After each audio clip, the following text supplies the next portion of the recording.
So you don't have a family emergency comms plan, and you might be asking, why should I?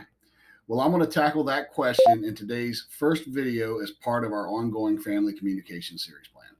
So first on the list, it ensures safety and security. In an emergency, clear communication can help ensure the safety of all the family members, as well as knowing how to reach each other and where to go can reduce panic and confusion during any crisis.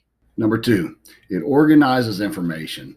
An emergency plan provides a structured way to gather all the essential information, such as emergency contacts, your medical needs, and meeting places. This organization is vital when emotions are running high and chaos is breaking loose during any kind of a crisis.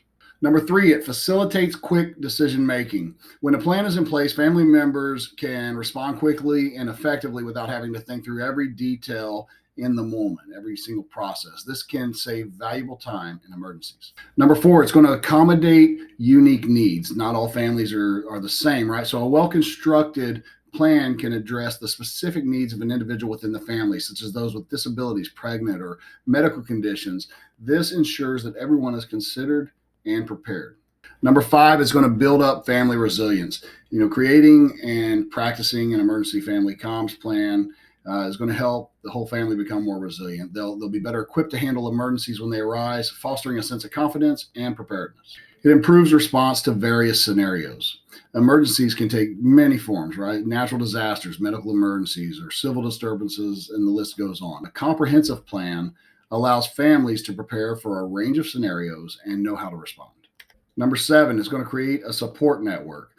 Involving extended family members or neighbors in the planning process can create a broader support network, and this can be invaluable if for some reason the immediate family is separated or unable to be reached during a crisis. Number eight, regular review and adaptation.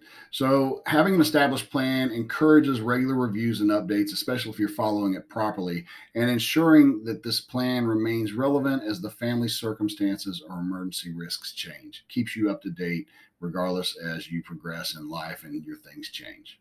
In summary, a family emergency communications plan empowers families to take control in crisis situations, reducing uncertainty and enhancing your ability to respond effectively regardless of the situation or the crisis at hand.